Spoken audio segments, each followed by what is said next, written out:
بسم اللہ الرحمن الرحیم۔ السلام علیکم ورحمۃ اللہ۔ ایک مرتبہ حضور اقدس صلی اللہ علیہ وسلم بلند آواز سے خطبہ فرما رہے تھے۔ آپ نے فرمایا، اے لوگو، ان 7 چیزوں سے پرہیز کرنا، کبھی نہ کرنا ورنہ برباد ہو جاؤ گے، ہلاک ہو جاؤ گے۔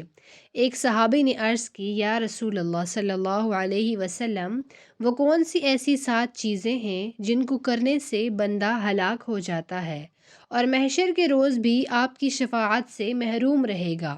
صحابی کی بات سن کر حضور اقدس صلی اللہ علیہ وسلم نے فرمایا، نمبر 1، کبھی بھی کسی خاتون پر تہمت نہ لگانا، اس پر جھوٹا الزام نہ لگانا۔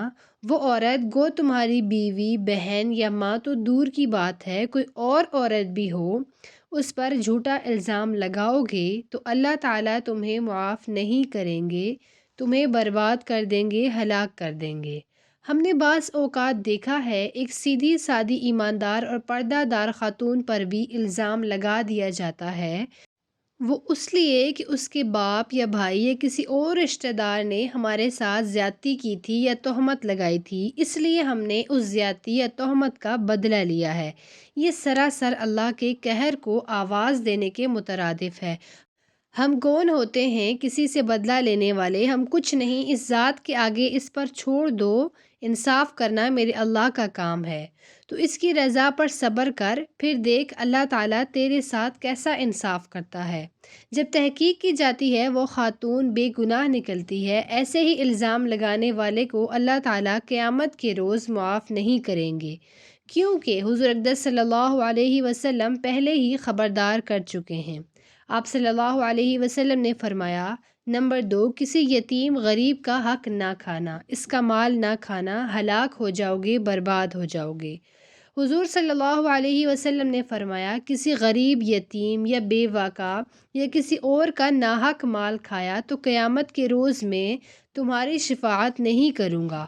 آپ خود سوچئے، جب آپ قیامت کے روز کسی کی شفاعت نہ کریں، وہ اس دنیا میں بھی ہلاک ہو چکا ہے اور محشر کے روز تو ہلاک ہوگا ہی ہوگا، بلکہ جہنم کے بڑے گڑھوں میں سے ایک گڑھے میں رہے گا۔ اس کو کبھی موت نہیں آئے گی، اس لیے آپ اس کام کو مت کرنا۔ نمبر 3، حضور صلی اللہ علیہ وسلم نے فرمایا، کبھی سود نہ کھانا، نہ سود دینا، ورنہ ہلاک ہو جاؤ گے۔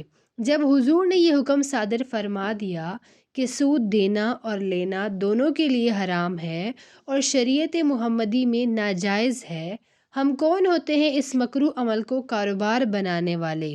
جب حضور اقدس صلی اللہ علیہ وسلم نے حکم دے دیا یہ عمل حرام اور ناجائز ہے، ہم اس کو کاروبار کی شکل دیتے ہیں۔ اس لیے میرے حضور صلی اللہ علیہ وسلم نے اپنی امت کو خبردار کیا تھا، یہ کام نہ کرنا، یہ عمل جہنم میں لے جائے گا، لیکن ہم نے تو یہ کاروبار بنا دیا ہے۔ ہم جانتے ہوئے بھی یہ سود ہے، بینک میں پیسے رکھ دیتے ہیں اور اس کا ماہانہ منافع کھا کر کہتے ہیں یہ کاروبار ہے۔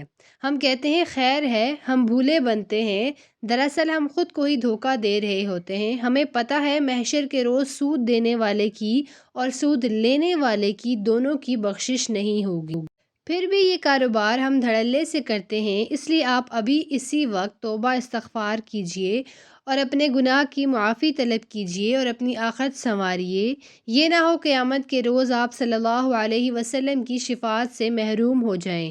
سود دینے والا بندہ اور سود لینے والا بندہ دونوں سمجھو ہلاک ہو گئے۔ نمبر 4، حضور اقدس صلی اللہ علیہ وسلم نے فرمایا، کسی کے ساتھ جادو ٹونا کرنا ورنہ ہلاک ہو جاؤ گے، تمہاری بخشش نہ ہوگی۔ محترم ناظرین، جب ہمارے پیارے نبی کریم صلی اللہ علیہ وسلم نے جادو ٹونا کرنا حرام قرار دیا ہے، پھر بھی کچھ لوگ یہ عمل کرتے ہیں۔ اللہ رب العالمین نے قرآن پاک میں فرمایا، جس نے میرے نبی کریم کی بات نہ مانی، اس نے گویا میری بات نہ مانی۔ جس نے میری بات نہ مانی وہ میرے ساتھ جنگ کرنے کے لیے تیار ہو جائے، میں رب اس کے ساتھ جنگ کروں گا۔ جب اللہ رب العالمین آپ کو قرآن پاک میں بار بار منع فرما رہے ہیں، پھر بھی وہ کام کرنا جہنم کے گڑھے میں جانے جیسا ہے۔ نہ قیامت کے روز بخشش ہوگی، نہ اس دنیا میں سرخرو ہوں گے، اس معاملے پر تباہی ہی تباہی ہے۔ اس لیے محترم ناظرین، ہمیں ان کاموں سے بچنا چاہیے جن کاموں کو ہمارے نبی کریم صلی اللہ علیہ وسلم نے سختی سے منع فرمایا ہو۔ نمبر 5، ہمارے دین اسلام کے لیے جہاد کرتے وقت پیٹھ دکھا کر بھاگنا۔ میرا اللہ فرماتا ہے تو نے میرے محبوب کے ساتھ دغا کیا ہے، دھوکہ کیا ہے، اس لیے اب تو ہلاک ہوگا، برباد ہوگا۔ نمبر 6، کسی بے گناہ کو قتل کرنا۔ حضور اقدس صلی اللہ علیہ وسلم نے فرمایا جس عمل کو اللہ رب العالمین نے حرام قرار دیا ہو اس کو کرنا، یعنی کسی بے گناہ کو قتل کرنا۔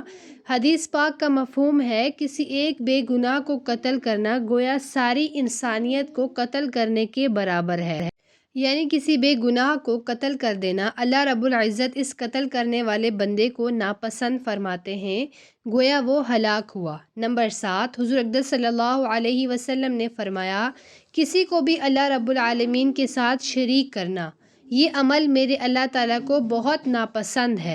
حضرت ابو ذر رضی اللہ عنہ سے روایت ہے، رسول اللہ صلی اللہ علیہ وسلم نے فرمایا اللہ جل شانہ فرماتے ہیں جو شخص ایک نیکی لے کر آتا ہے اسے اس جیسی 10 نیکیاں ملتی ہیں اور میں بڑھا بھی دیتا ہوں، اور جو شخص برائی لے کر آتا ہے تو اس کا بدلہ اس جیسی ایک برائی ہے، یا چاہوں تو معاف کر دیتا ہوں۔ جو ایک بالشت میرے قریب ہوتا ہے تو میں ایک ہاتھ اس کے قریب ہو جاتا ہوں، اور جو ایک ہاتھ میرے قریب ہوتا ہے تو میں 2 ہاتھ کے پھیلاؤ جتنا اس کے قریب ہو جاتا ہوں، اور جو میرے پاس چلتا ہوا آتا ہے میں اس کے پاس دوڑتا ہوا جاتا ہوں، اور جو مجھ سے پوری زمین کی وسعت پر گناہوں کے ساتھ ملاقات کرتا ہے اور میرے ساتھ کسی چیز کو شریک نہیں ٹھہراتا، میں اتنی ہی مغفرت کے ساتھ اس سے ملاقات کرتا ہوں۔ یعنی تم زمین اور آسمان گناہوں سے بھر کر میرے پاس آؤ، اگر چاہوں تو میں تمہیں بخش دوں، لیکن اگر تم نے میرے ساتھ کسی کو شریک نہ کیا ہو تو۔